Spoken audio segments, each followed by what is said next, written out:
Said we're going to have a conversation with my friend, Reverend Dr. Chandima Gangodawila. You can just address him as Reverend. He has a PhD in Sanskrit literature from Sri Jayawardenepura University in Sri Lanka, and he is incumbent at the Ottawa Buddhist Monastery in Ottawa, Canada. Reverend Chandima has graciously volunteered today to talk with us a little bit about meditation method, lead us in a short meditation tutorial, and then just to field whatever questions you have about whatever you want to talk about, being a Buddhist monk, Buddhist philosophy, anything. Reverend, I just explained the basic stuff, the 4 foundations of mindfulness in the Satipatthana Sutta. And one of the homework assignments was to try meditating by yourself for 20 minutes. So I was wondering if you could just give a little bit of very basic instruction about how to sit, what to do when you're practicing anapanasati, breathing in and out meditation, and then let us do it for a few minutes. And anyone who wants to follow along can. Obviously, you don't have to, but. Yeah. Thank you, Justin, for inviting me to conduct this guided meditation and be a part of the open discussion. Can you hear me? Yes. Okay. Good evening, everyone. How are you today? Oh. Are you ready for the meditation? Oh, okay, sounds good.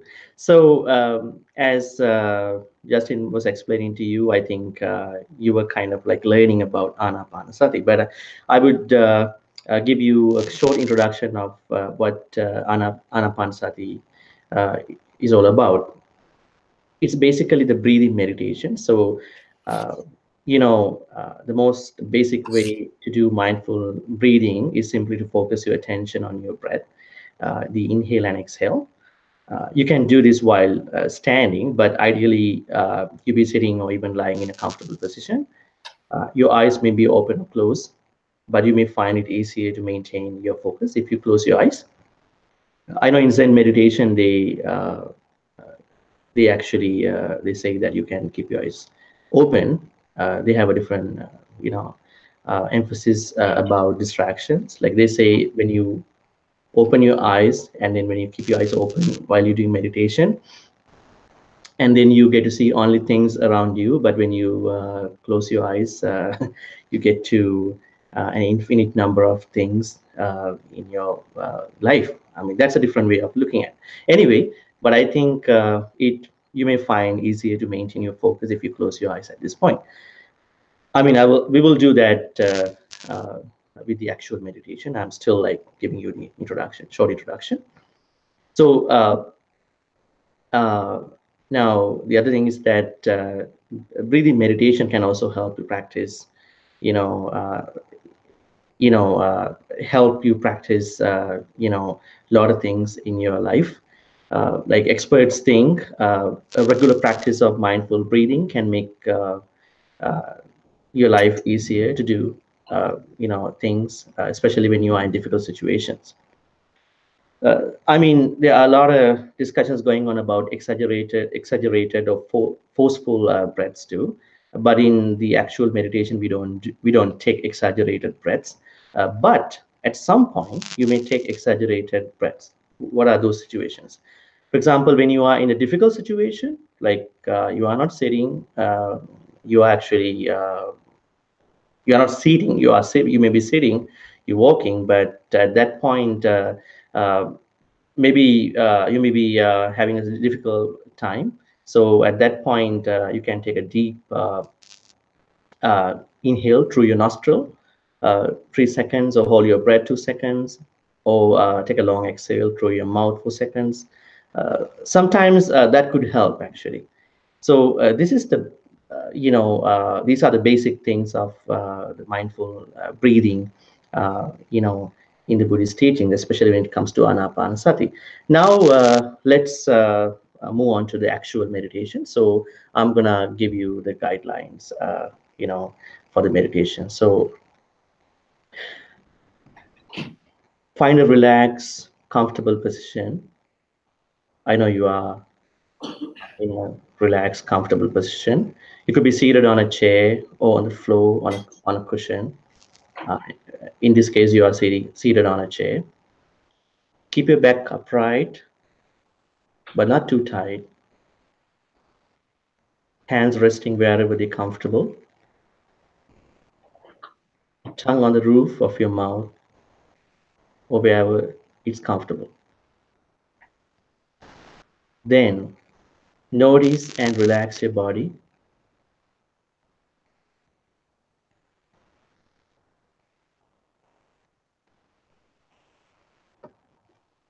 Try to notice the shape of your body, its weight. Let yourself relax and become curious about your body seated here, the sensations it experiences, the touch, the connection with the floor or the chair. Relax any areas of tightness or tension. Just breathe.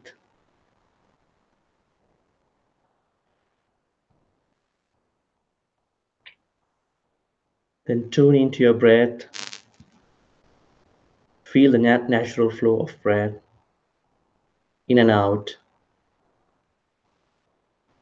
You don't need to do anything to your breath. Not long, not short, just natural. Notice where you feel your breath in your body. It might be in your abdomen.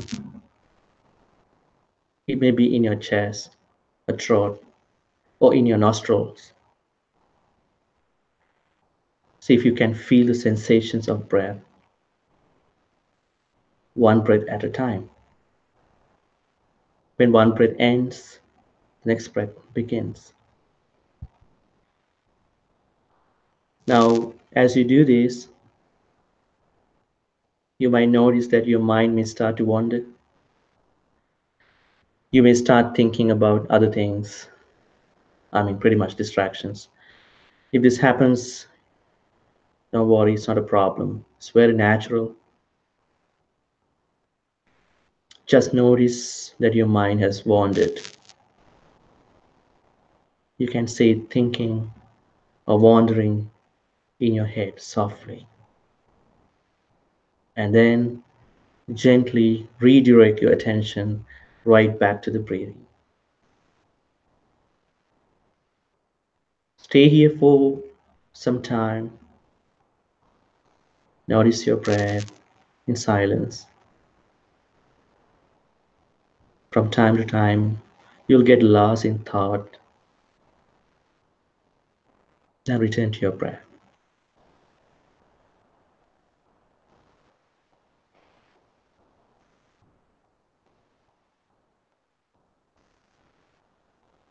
Let's contemplate and focus our attention on breath this way for a few minutes.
Thank you.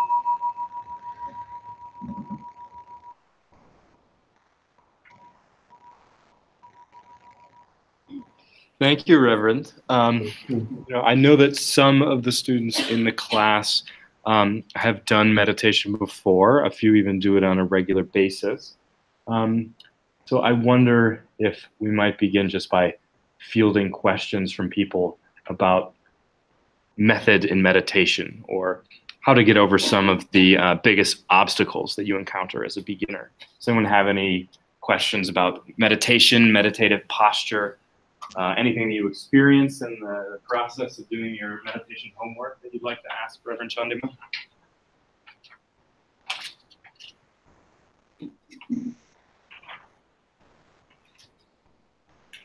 Anything? Yeah. Is there a reason why it takes longer to do meditation sometimes than it does other times? What do you mean by that? Like, it's longer to like concentrate on that. Like, just you mean is there a reason that it takes longer for you to get into being able to count your breaths and settle your mind down at first? Yeah. I don't know, Reverend. Did you hear the question? Is there a reason that it takes longer sometimes to settle your mind down, and other times you can get into it right away? You can start concentrating on your breath right away. Is it talking about one's own practice, or something general in a meditation context? I think one's own practice, but if you can't answer it that way, we can talk about it generally. I can answer. I mean, the type of the meditation that we, the time, the length of the time about the meditation, can be vary depending on the situation, right? Sometimes if I find a difficult situation in my life, probably on a day, so I may need to take a little bit longer in my meditation, right?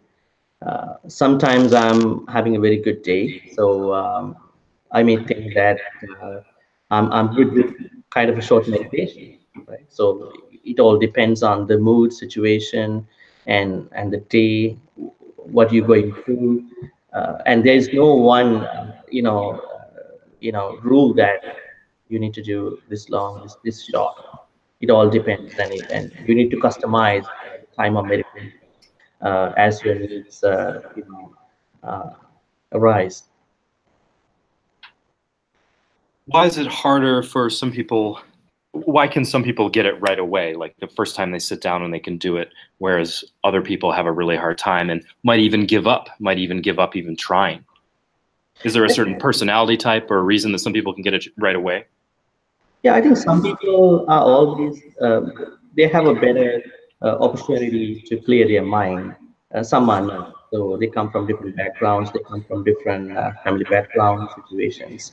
So, and then his or her personality. And when it comes to Buddhism, sometimes his or her habits in this life or from the previous lives, as we talk about karma, from many, many lives, karmas can come. But there is always a chance for someone to practice for some time and then, uh, get up to the same level that you think that someone else is doing meditation much better than that person. There are, a bunch of reasons, for someone take a long time or to take a hard time for meditation. So would the Theravada Buddhist belief be that someone who has a great deal of facility in meditation or someone who gets it right away might have been an advanced meditator in a previous life, for instance?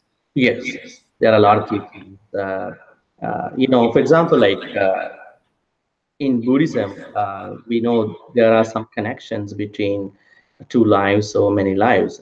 For example, if I were to be a mathematician in a previous life and I carry the knowledge of my math to some extent with my consciousness from the previous life. And in this life, for example, suppose that I was a lay person, and then I go with other students for math class. I study the same thing with other students from the same teacher, same class. But as much as I try so much in that class, I may not be able to succeed at some point. This could be something that someone cannot explain. So the previous encounters to certain things can influence us actually, uh, spiritually and in other ways too. Thank you, Reverend. Are there any other questions about meditative practice? Yeah. What are the immediate goals of a meditation, and how do you know? The question is, what are the immediate goals of meditation, and how do you know when to terminate it? That is, when to stop meditating.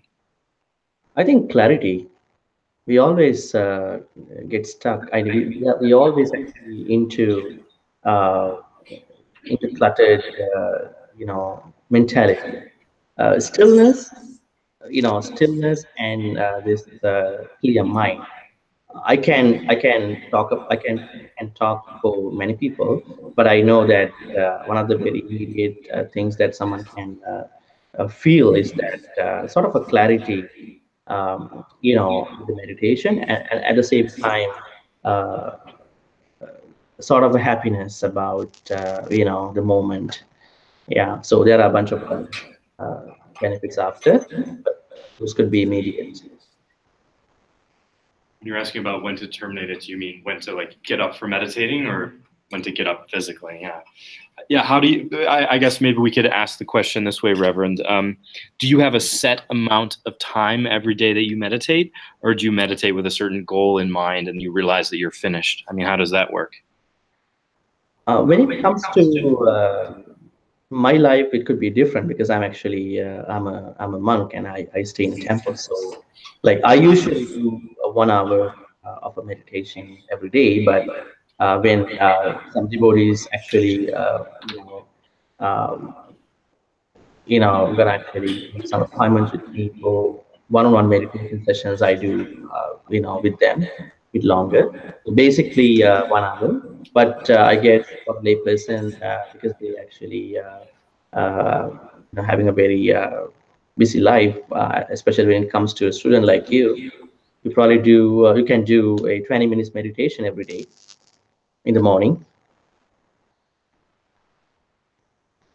Is part of the point of meditation not that you accomplish something each time you sit down to meditate, each day you sit down to meditate, but rather that it's a very gradual process, right? Like a years or even lifetimes long process?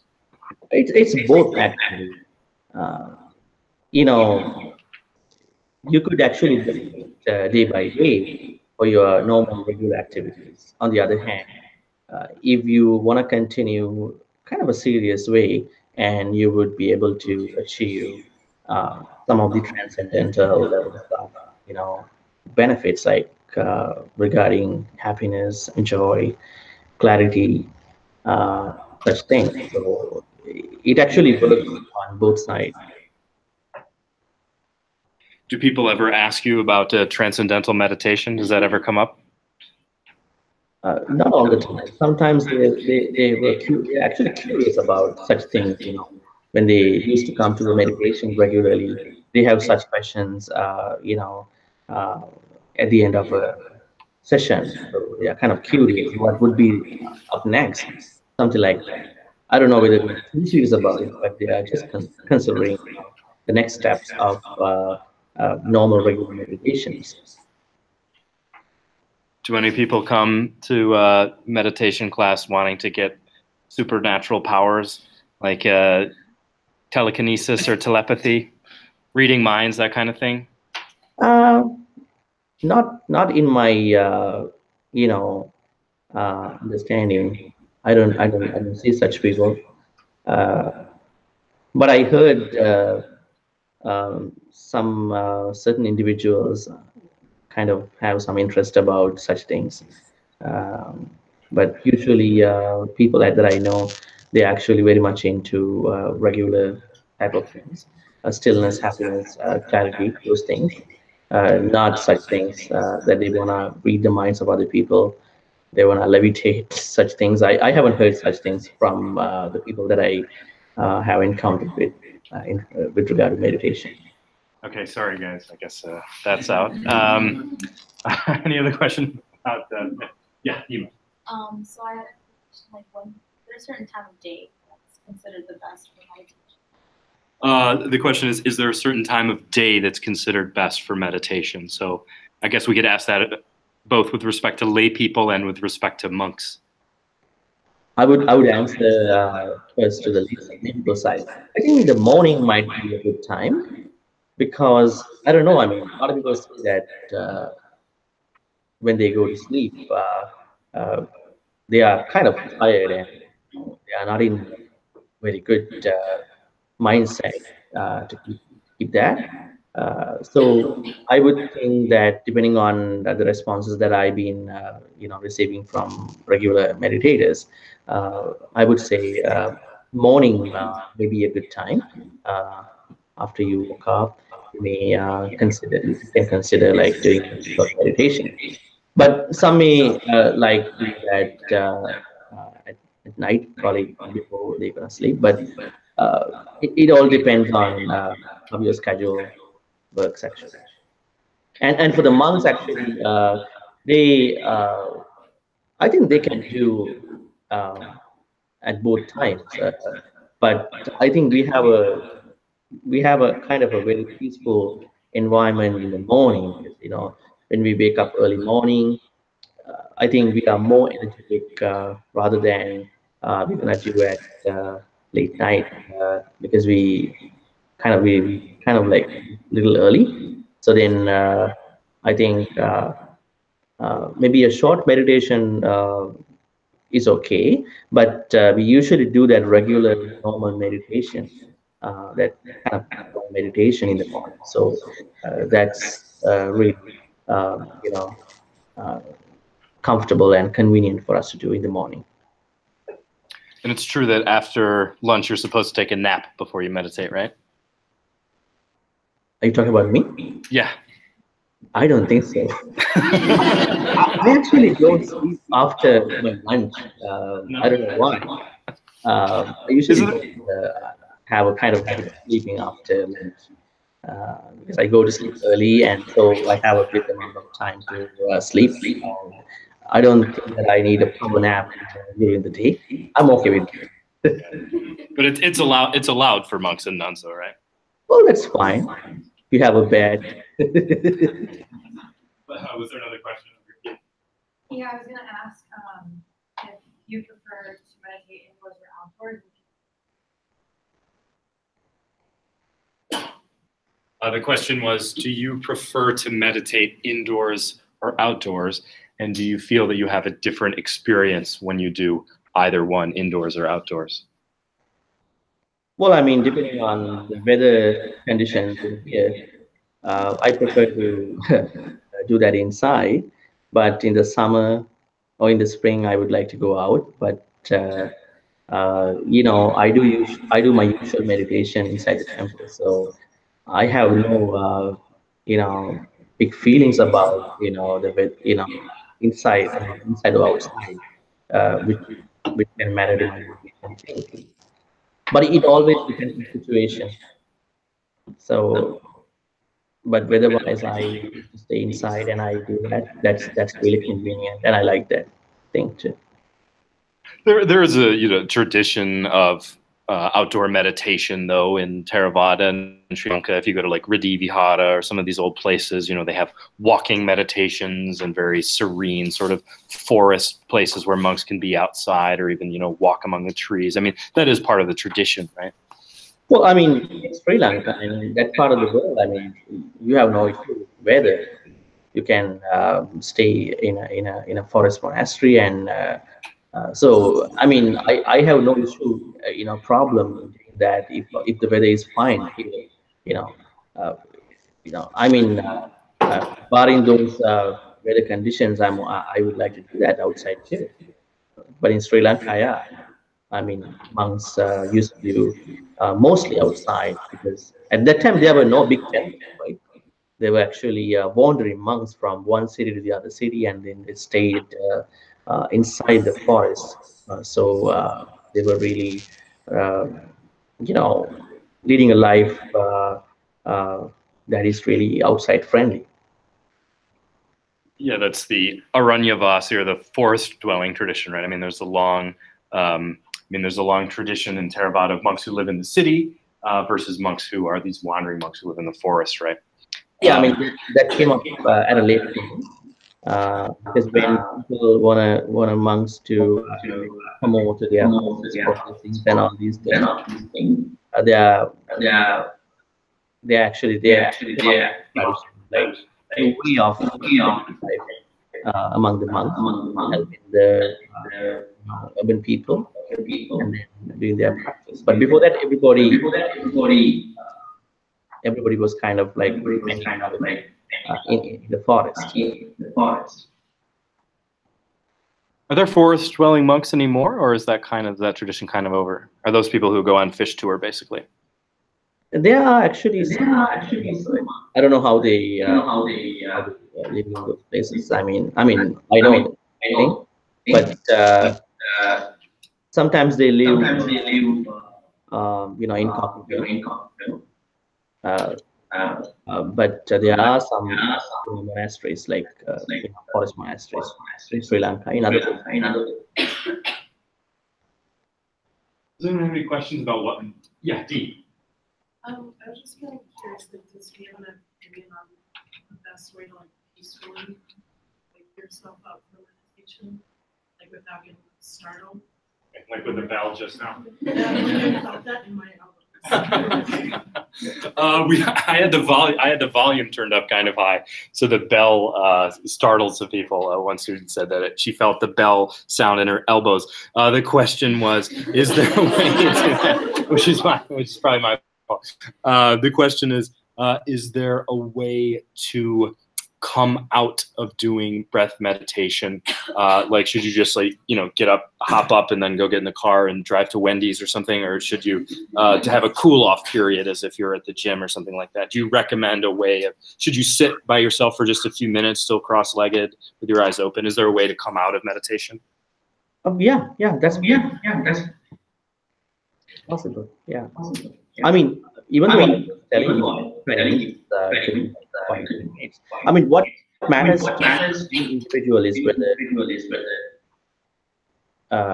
your mind is getting settled or not, your mind is clear or not, whether you're getting that is what matters to us.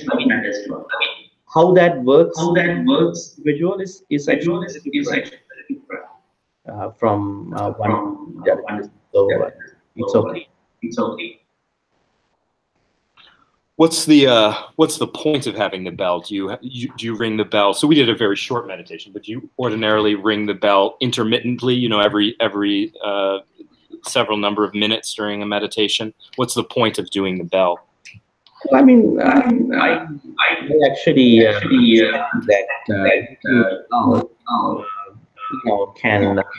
soothe the mind meditators. I don't know when the practice with regard to and meditation, but there's an effect. In fact, the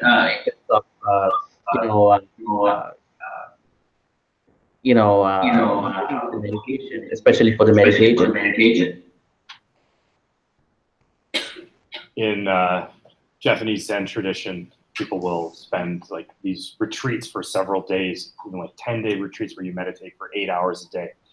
And the head monk will come over and whack you on the back with a cane, like you bend over and they whack you on the back with a cane really hard, and it's supposed to wake you. It actually feels good if you've been meditating for a long time, but if you thought the bell was jarring, you should get the cane whack in the Zen tradition.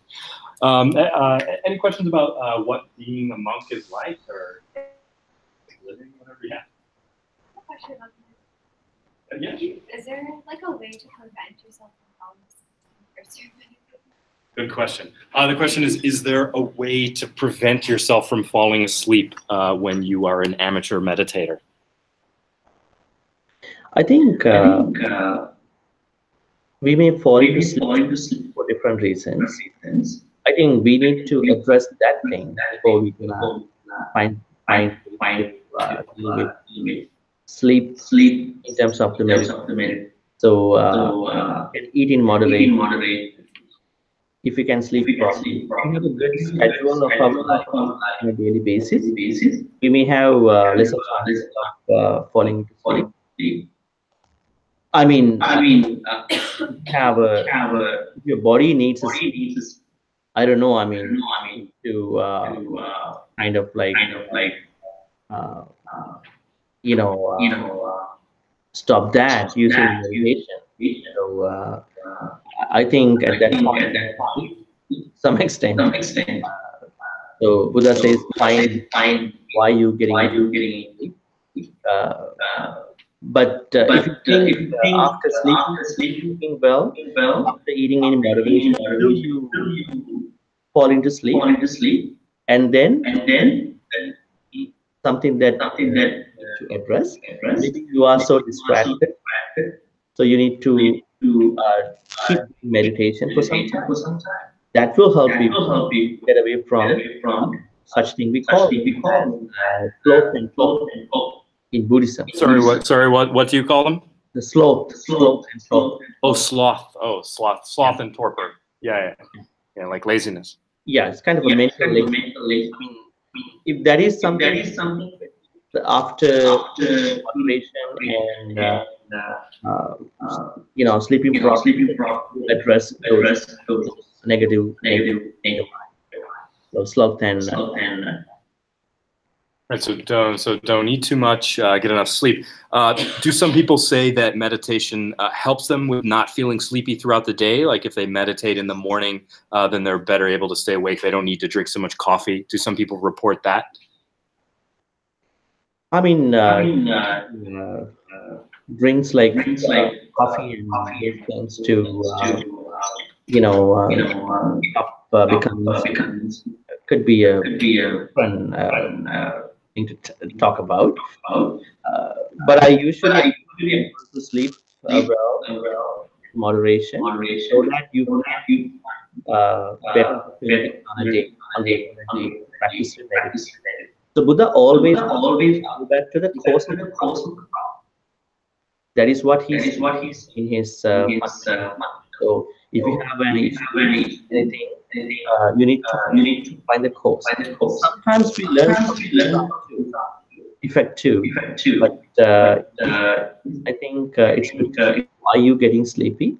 Whether you're not getting sleep, or something like that, and then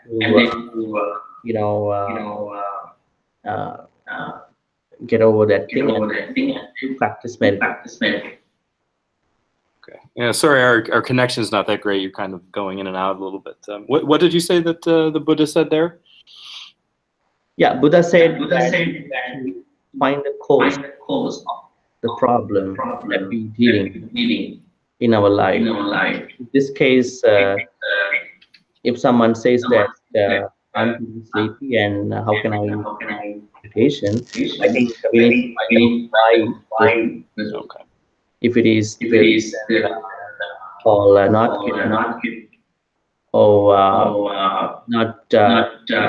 lifestyle, lifestyle. That person needs to those things and then to find out if that person does look at and then try to do other things that thing. I don't think that would be helpful. Okay. So cause right, and theory. Right. So find out the proximate cause or the the cause that's causing the sleepiness right now. Right. Any questions about what it's like to be? Yeah, Dee. I was just kind of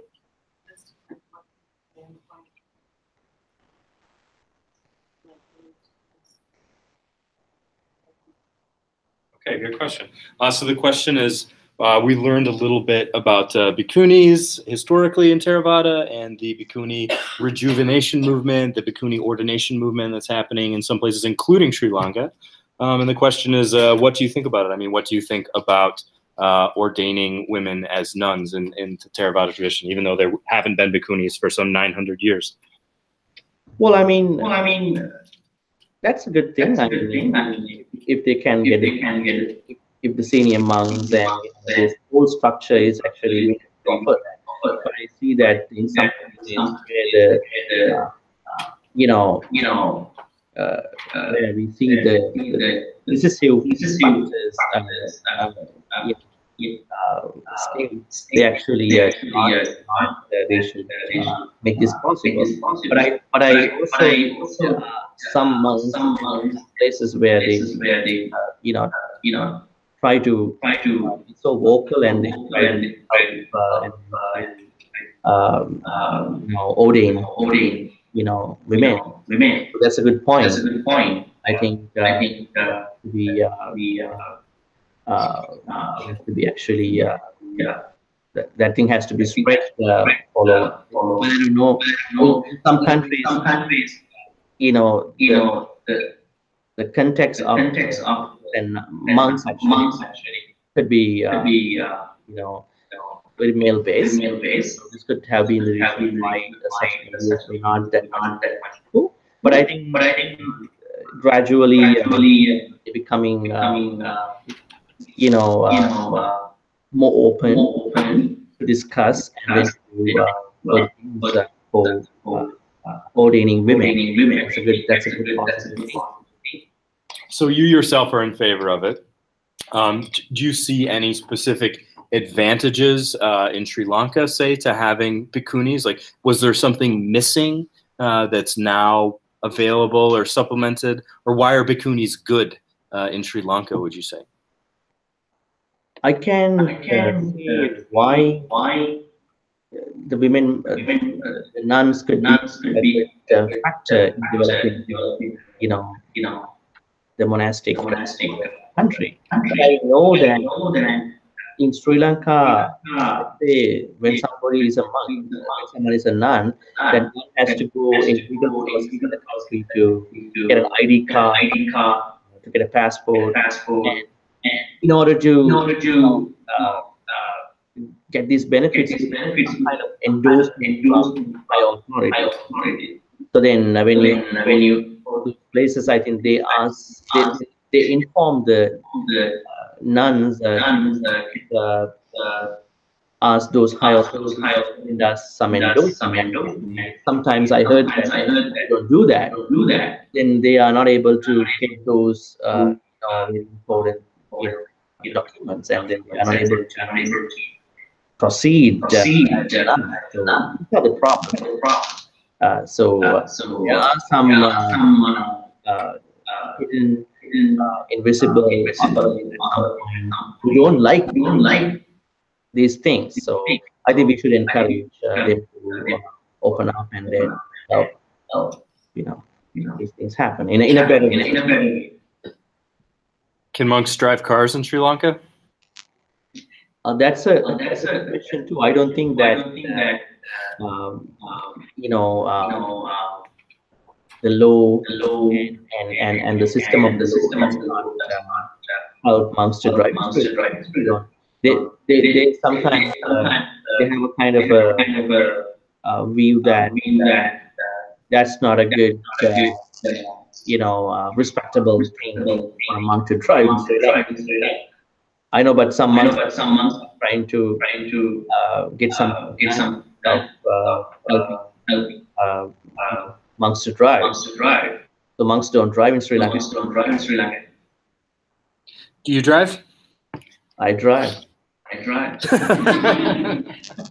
Okay. There's probably Sri Lanka. I realize the quality, the audio quality is not good, but you guys can make out what he's saying, right? Okay. Yeah, our audio quality is not great, but I think we can still hear you, so it's okay. Any questions about? Yeah. What inspired you to become a monk, and when did you become a monk? I became a monk 21 years ago. As a result of reading two books. One book is about while the other book is about plastics. And I, being a kid, being a child in my, I guess, in my early. Sorry, could you just say what the two books were again? You went out when you said the two books. They were in my language, Happiness, Lay People, and the happiness of the monastics. Okay. So these books actually really fascinated me. Now, switching from this late thing to a monk, but I don't think that this knowledge enough to understand what is it to be a monk. But I mean, yeah. So I mean, what? So you read these two books, Happiness of a Monk, Happiness of a Layperson. I mean, did you think that you would be happier being a monk? Yeah, when I look back this whole time, I think I made the best decision in my early life. But I did not in the very first years. But I came to know that I made the best at that time. I mean, do you ever feel like you regret missing out on fun stuff, like going to parties and stuff? Well, I mean, I'm not that kind of person actually, even from that time. And in Sri Lanka, I don't think like there are that kind of lifestyles that party, not like in the West. Parties. Yeah, party culture. Maybe right? There could be some lifestyles of some people, but in my family lifestyle and kind of people that I by that time I even later on I did not that I need to be remorseful, regretful about things like that. Right. So this is totally your own choice based on your own personality. Like you're from a relatively well-off family, right? You were at about middle school age, we would say, and you made this choice purely by yourself, right? It wasn't your parents prompting you to. What did your parents think about it when you said you wanted to become a monk? They were really actually, unhappy about my idea to be a monk, and they were actually telling me that you don't know what it is to be a monk, and you might not be able to understand. You might not be able to cooperate with other monks, and yeah, I mean, they were like discouraging me. Not because that I'm open to happiness, but because they were not sure about what I did right. They were thinking that I was not that mature enough to make this move from, as a lay kid, a novice monk. But they were happy after a few years. And after a few years, I've been actually moving on a very positive direction. I mean, is that a common decision for young people to want to become a monk? I mean, is that a common thing in Sri Lanka? Not in Sri Lanka. Now in Sri Lanka, there are a few number of lot of monks. They've been destroyed for different reasons. So I think it's a very hard. It's a very at this time to someone to be a monk. And with this new cutting edge technology, I don't think young people want to be nuns at this point. They like that life. So, but there are maybe some like there may be a poor family who could not support their kids. At that point, they may like send to temple, discuss something like that. But I don't think like it's not usual at today's Sri Lanka someone to come from middle class family become a monk.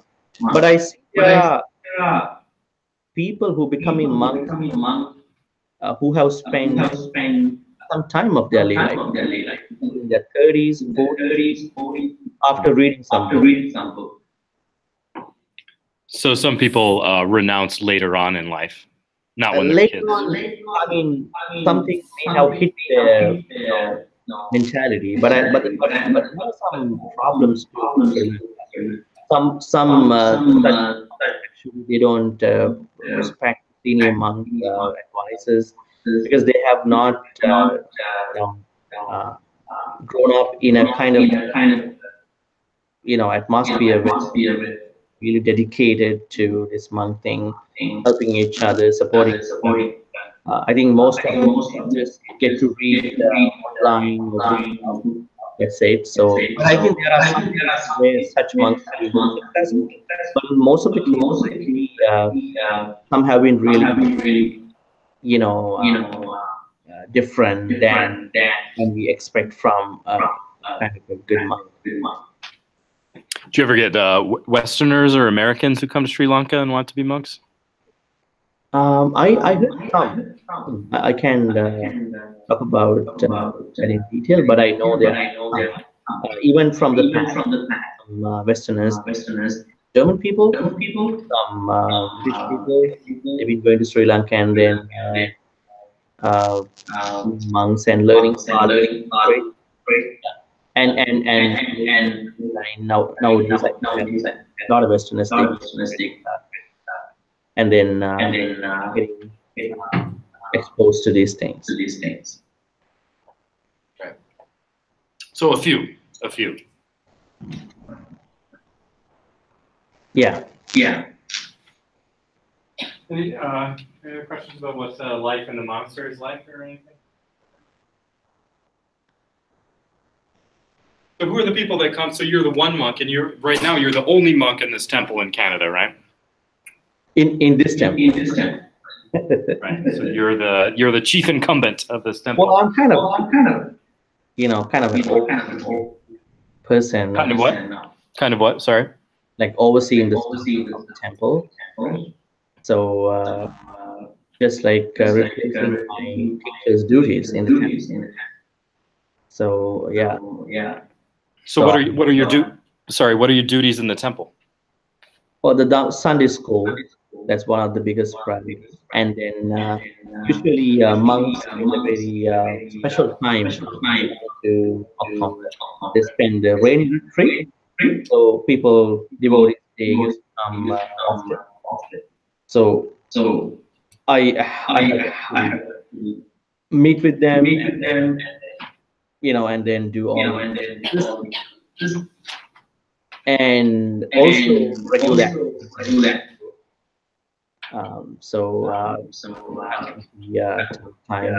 Time last few months. So regular activities of the temple. Who comes to the temple? Especially Sri Lankan people. They are the majority, but people.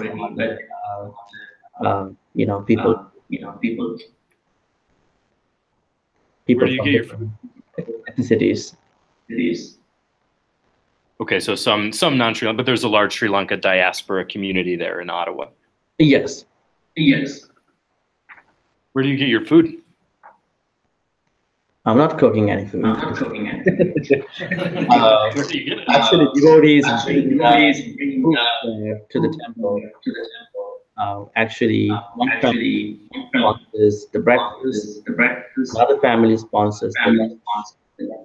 So there are actually 60 families who bring in food every month. 50 families? 60 families. 60. Okay. So one family pays for a meal every day, and they take turns throughout the year? They pay food, depending on our preference, and then they bring it and then they offer to the Buddha, and in this case, I really bless them. They bring food as a reason of practice that they know that they can earn a lot of good karma, so that they can share good karma with the departed master in the name of them and the heavenly being. So they cook. So they actually cook the food for you, bring it there according to your preference, and you said that. Most of the time they cook.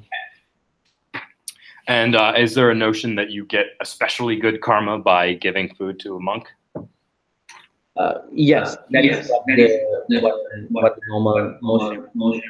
Because monks are considered to be virtuous individuals who are spending a very spiritual life.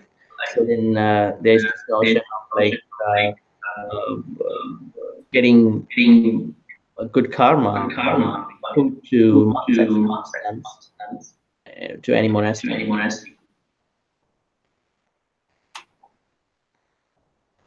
Any burning questions, curiosities? About anything? So you Sunday school, what do people usually ask you when they come? Do they do they ask for advice about meditation or like family life? Are you like a priest or anything like that? Do they come to you with their problems or whatever? In the Sunday Dhamma school, what we usually do is that we have two classes. The first class is teaching the fundamentals of Buddhism to children, and the other class is actually teaching Sinhala language kids who cannot speak Sinhala. So these are the two main that we do in the school. This is actually the same, which is done by all these temples in Canada and places too. Outside of Canada. Sorry. So teaching the Dhamma to children and teaching language. But if as you mentioned, if an adult wants a monk, they make an appointment. I have a problem. So then we give a time so you can come and then discuss it. And we can advise the best possible guidance from at that point. Yeah, they're gonna be very private. So these are Sri Lankans, right? People who grew up in Sinhala-speaking people who grew up in the Buddhist tradition. We see more and more stuff on the news every day about mindfulness culture in America. What do you think about Westerners getting into mindfulness? Do you think that it's good? Do you think that it's authentic or inauthentic? Do you think it's a positive or a negative thing? What's your opinion about Western Buddhist practices or like pseudo-Buddhist practices? I mean, that's a good thing all across the globe. And I think now we're trying to practice along with nowadays what I go in the East is that because people are too much in culture, they kind of like don't care about people life, other people. Mindfulness has to be practiced along with kindness or compassion. That's what I suggest, friends. But it's always a possibility. People want to practice, but I think it's actually better if they can practice. So there's a worry that the practicing mindfulness, maybe to like improve your golf game or something like that, improve some small aspect of your daily life, is divorced. I think sometimes some people they practice mindfulness in order to be very selfish. So this is a problem. So that's why, in order to be very selfish, to some extent, very selfish. Minimum to actually those higher levels. So that's what I was saying. This mindfulness has to be practiced with kindness, compassion. That's how we can find the balance and peace in our life, and also in the society. Okay, so mindfulness goes hand in hand with metta and karuna. It goes hand in hand with loving kindness and compassion. Okay, interesting. Any yeah. So how did you get placed in Canada from Sri Lanka? How did they decide where you would go? Great question. How did you get placed in Canada? And who's your boss?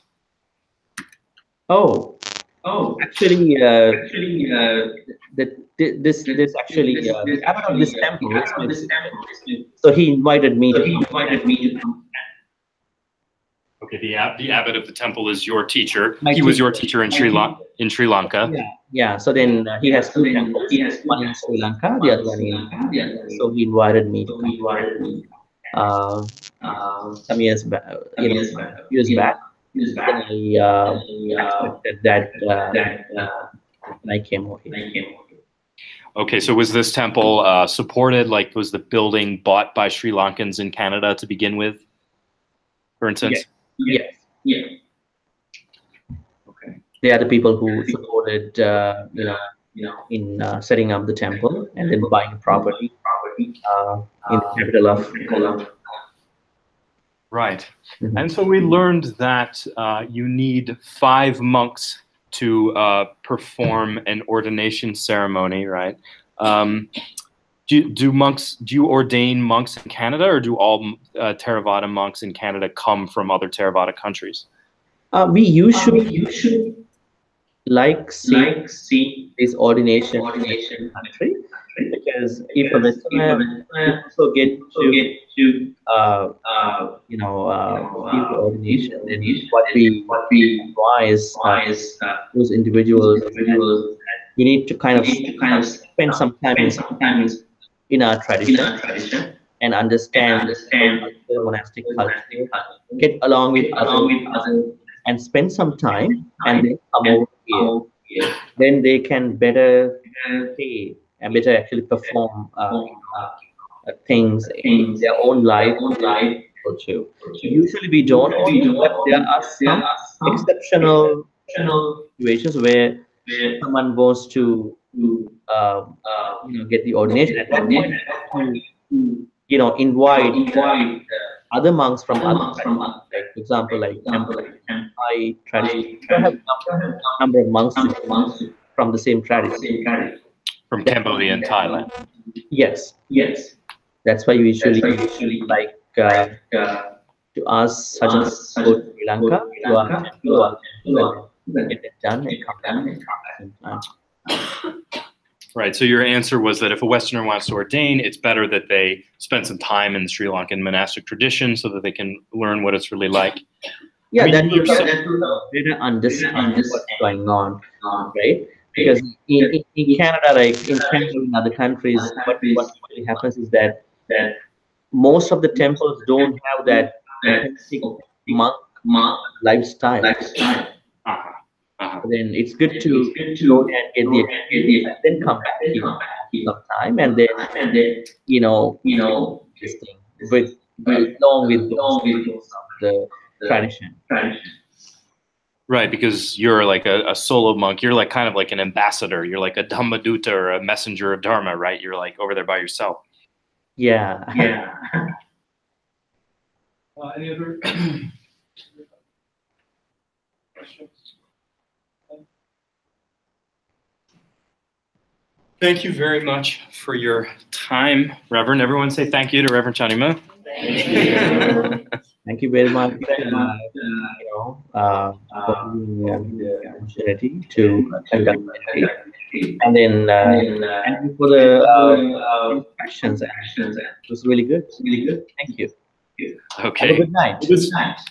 Will this be on Facebook? Can people watch themselves on Facebook? I can actually upload this onto Facebook too. But usually actually going to. I'm gonna upload. Sorry?